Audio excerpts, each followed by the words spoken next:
اب یہ نوٹ کر لیجئے، ہدایت و ضلالت اس دنیا میں جو مختلف حالتیں انسان پر طاری ہوتی ہیں، یا نعمتوں کی بارش ہو رہی ہے، یا تنگی ہے، فقر ہے، احتیاج ہے، دنیاوی حیثیت ہے، وجاہت ہے، یا دنیا میں گمنامی ہے، کسنوی پرست کے بھیا کس تھی، کوئی آپ کا حال ہی نہیں پوچھ رہا کہ تم ہو کون، تمہارے منہ میں کتنے دانت ہیں، یا یہ کہ دنیا میں اقتدار کی کسی مسند پر انسان بیٹھا ہے، یا یہ کہ کوئی اس کے ہاتھ میں اختیار نہیں، یہ تمام جو حالات انسان پر طاری ہوتے ہیں، ان کے جواب میں جو طرز عمل فکری اعتبار سے اور عملاً انسان اختیار کرتا ہے، اس کے 4 درجے ہیں۔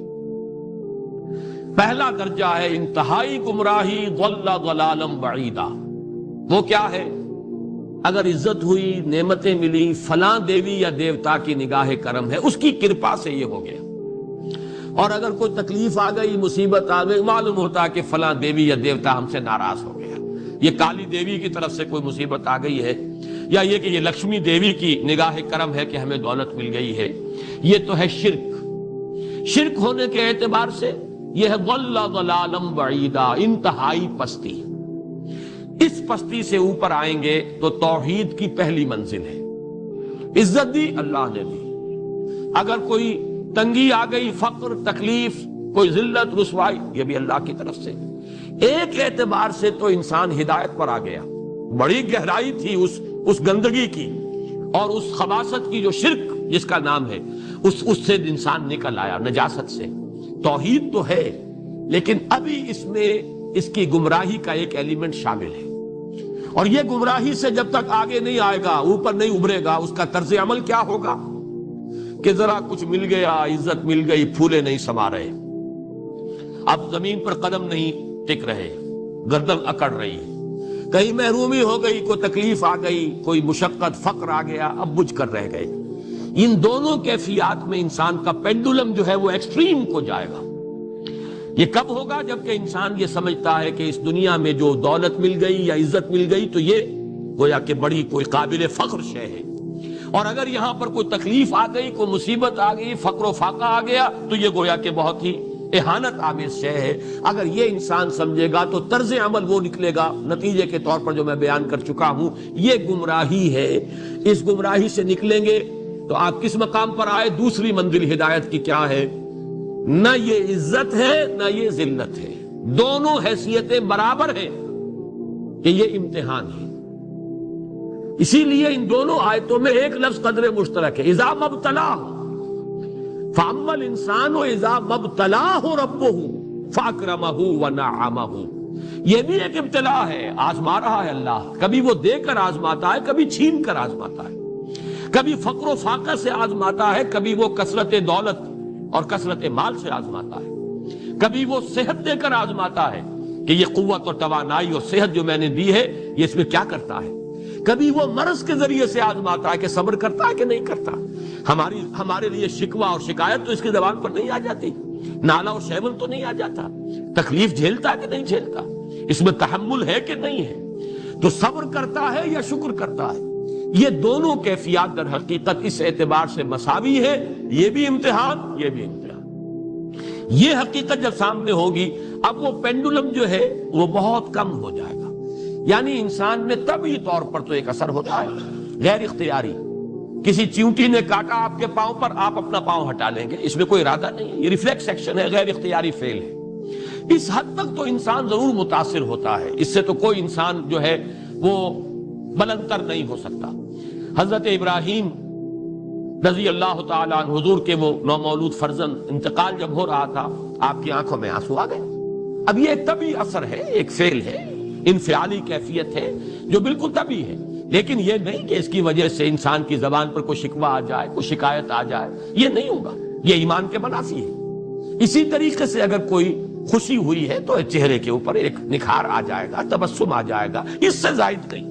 اس حد تک تو یوں سمجھیے کہ انسان کا طبعی تقاضا ہے۔ اس سے زیادہ یہ پینڈولم اگر سوئنگ کر رہا ہے تو گویا کہ اس حقیقت سے انسان محجوب ہے کہ یہ بھی امتحان ہے، یہ بھی امتحان ہے، جو ہم سورہ حدید میں پڑھ چکے ہیں۔ ما اصاب من مصیبت فی الارض ولا فی انفسکم الا فی کتاب من قبل ان نبراہا ان ذلک علی اللہ یسیر لکی لا تعصوا علی ما فاتکم ولا تفرحوا بما آتاکم۔ اللہ تمہیں کچھ دے تو اتراؤ مت، اللہ تم سے کچھ چھین لے تو اس کے اوپر افسوس مت کرو۔ یہ نتیجہ ایمان کا نکلنا چاہیے۔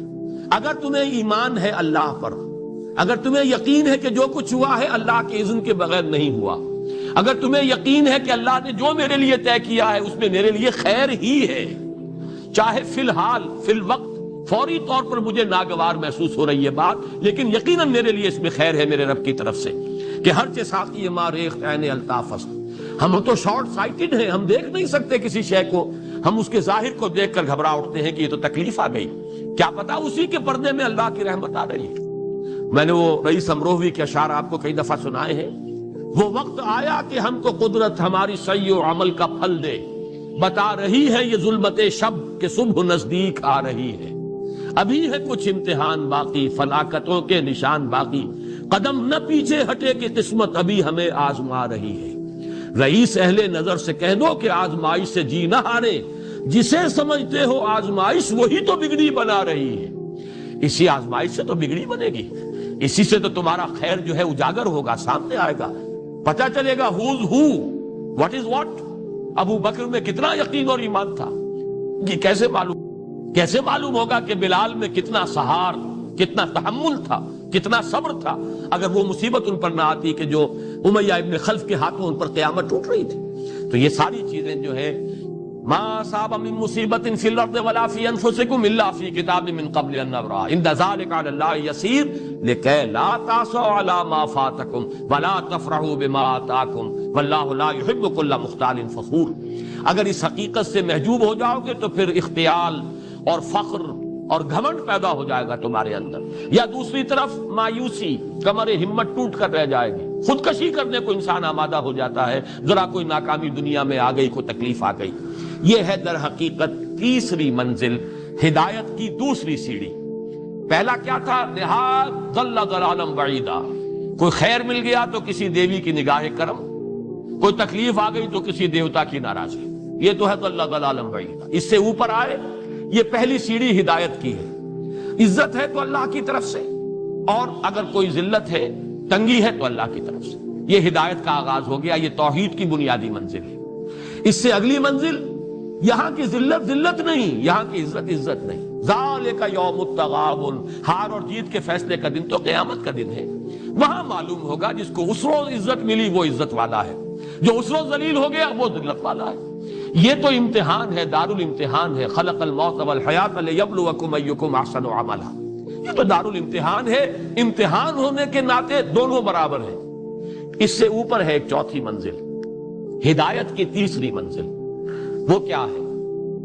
عام طور پر انسان یہ سمجھتا ہے کہ یہ جو آزمائش ہے تنگی کی اور فقر و فاقہ کی، یہ سخت تر آزمائش ہے، اور نعمتوں کی بارش ہو تو یہ آسان آزمائش ہے۔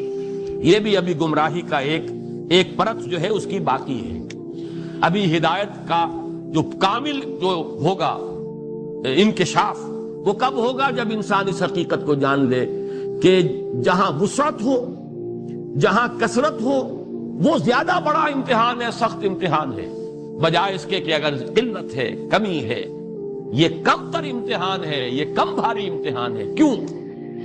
کہ اگر آپ کے پاس کثرت ہے آپ کے اندر غفلت پیدا ہو جائے، کثرت کا لازمی نتیجہ غفلت ہے، اور اگر قلت ہے، بمشکل گزارا ہو رہا ہے، تو اللہ یاد رہے گا، راتوں کو گڑ گڑائیں گے۔ آسائش میں اللہ کو بھول جانا زیادہ ممکن ہے بلکہ متوقع ہے، اور تکلیف میں اللہ کا یاد آنا زیادہ متوقع ہے۔ اس میں انسان فریاد کرتا ہے، اللہ سے دعا کرتا ہے، تو کون سی چیز نتیجے کے اعتبار سے بہتر ہوئی؟ معلوم ہوا یہ امتحان جسے آپ ہلکا سمجھ رہے ہیں یہ سخت تر ہے۔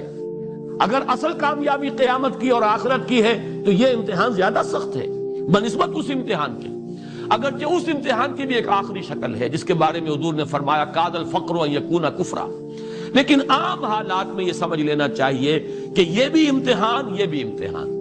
لیکن اگر تنگی ہے، اس کے لیے بھی حدیث بڑی پیاری ہے، حضور نے فرمایا ما قل و کفا خیر مما کثر و الہا، اگر کم ہو لیکن کفایت کر جائے، ضرورت پوری ہو گئی، پیٹ کو جتنا درکار تھا جسم اور جان کا رشتہ برقرار رکھنے کے لیے اتنا مل گیا، نہیں کوئی کئی کورسز کے ڈنر کھائے ہیں، نہیں کوئی اس کے اندر جو ہے لذت ہے، لیکن یہ کہ بنیادی ضرورت پوری ہو گئی، کسی کے سامنے ہاتھ نہیں پھیلانا پڑا، کسی کے سامنے عزت نفس کو ہتھیلی پر رکھ کر پیش نہیں کرنا پڑا، ما قل و کفا، جو کم ہے لیکن کافی ہے، خیر وہ کہیں بہتر ہے اس سے مما کثر والہا، جو ہو تو بہت لیکن اس سے غفلت طاری ہو جائے۔ الہاکم التکاثر، یہ تکاثر تو انسان کو غفلت کے اندر مبتلا کر دینے والی شے ہے۔ یہ ہے اصل میں کہ جس کے لیے تاریخی اعتبار سے نوٹ کر لیجئے واقعہ امام احمد ابن حنبل رحمہ اللہ، ان کی تاریخ کا، ان کی زندگی کا یہ واقعہ بہت ہی سبق آموز ہے۔ خلق قرآن کے مسئلے پر جب خلافت بنی عباس کے دوران ان پر تشدد ہو رہا تھا، مارا جا رہا تھا، جیل میں تعذیب، پرسیکیوشن، وہ مار ماری جا رہی تھی جس کے بارے میں آتا ہے کہ اگر ہاتھی کو بھی وہ مار ماری جاتی تو وہ بھی بلبلا اٹھتا۔ اس وقت کبھی ان کی آنکھوں میں آنسو نہیں آئے، ایک صبر اور ثبات اور استقلال کا پہاڑ کھڑا تھا، جھیل رہا ہے۔ پھر وہ حکومت تبدیل ہو گئی، اب وہ جو خلیفہ وقت ہے وہ خود اس مسئلے میں ان کے ہم خیال ہیں، اب انہیں جیل سے تو نکال دیا گیا۔ اس کے بعد یہ کہ ایک وقت آتا ہے کہ دارالخلافہ سے اشرفیوں کی ایک تھیلی لے کر ایک شخص آتا ہے کہ یہ خلیفہ نے آپ کو ہدیہ بھیجا ہے، نذرانہ ہے، اس پر رو پڑے اور یہ عرض کیا بارگاہ خداوندی میں، پروردگار میں اس آزمائش کے قابل نہیں ہوں، یہ آزمائش کہیں سخت ہے، یہ سنہری آزمائش، پہلی آزمائش، اس کو ریزسٹ کرنا جو ہے، ٹیمپٹیشن کو ریزسٹ کرنا یہ کہیں مشکل ہے اس پرسیکیوشن اور اس تشدد کو برداشت کرنے سے۔ تو یہ خاص طور پر یہ نمایاں نشان ذہن میں رکھیے۔ تو ان آیات میں کہ جو نہایت اہم ہے یہ دو آیتیں قرآن مجید کی، بظاہر سوال آتا ہے کہ اس میں حرج کی کون سی بات ہے؟ اللہ تعالیٰ معز ہے، اللہ تعالیٰ مذل ہے، تعز من تشاء وتذل من تشاء بیدک الخیر، یہ سورہ آل عمران میں آیت آئی کہ نہیں آئی؟ لیکن یہ کہ اصل میں یہ چار درجے ذہن میں رہنے چاہیے۔ اگر آسانی ہو، عزت ہو، دولت ہو، فراوانی ہو تو کسی دیوی کی نگاہ کرم یا دیوتا کا کرم، تکلیف ہو، مصیبت ہو تو کسی دیوی یا دیوتا کا اظہار غضب، ناراضگی کا مظہر۔ اس سے اوپر آئے جو عزت دی ہے اللہ نے دی ہے، مجھے اللہ نے باعزت کر دیا دنیا میں، اور یہ ذلت اللہ نے مجھے ذلیل کر دیا، اس کے اعتبار سے یہ ہدایت ہے، توحید تو آ گئی، لیکن ابھی گمراہی کا ایک ایلیمنٹ شامل ہے۔ وہ گمراہی کیا ہے کہ نہ یہاں کی عزت ہے، نہ یہاں کی ذلت ہے۔ وہ جو بھی سردی گرمی اور نرمی سختی، ان تمام کو جو ہے وہ برابر رکھو کہ دونوں جو ہے یہ آزمائش کی کیفیتیں برابر ہیں، یہ ہو گئی گویا کہ اس سے ایک درجہ بلند۔ ابھی اگر ذہن میں آپ کے یہ ہے کہ یہ فراوانی اور دنیا میں نعمتوں کی بارش اگر ہو رہی ہو تو اس کو سمجھنا کہ یہ ہلکی آزمائش ہے، اور اگر فقر و فاقہ ہو، تنگی ہو، گمنامی ہو اور دنیا کے میں کوئی حیثیت اور اہمیت حاصل نہ ہو تو یہ گویا کہ زیادہ سخت امتحان ہے، تو ابھی گویا کہ گمراہی کا ایک ایلیمنٹ موجود ہے۔ حقیقت منکشف ہوگی جبکہ یہ بات واضح ہو جائے کہ یہ امتحان جو ہے، نعمتوں والا امتحان، یہ سخت تر ہے، اور فقر اور احتیاج والا امتحان یہ نسبتاً آسان ہے۔ اس میں اللہ کی طرف رجوع کی توقع زیادہ ہے، اس میں غفلت کا اندیشہ زیادہ ہے۔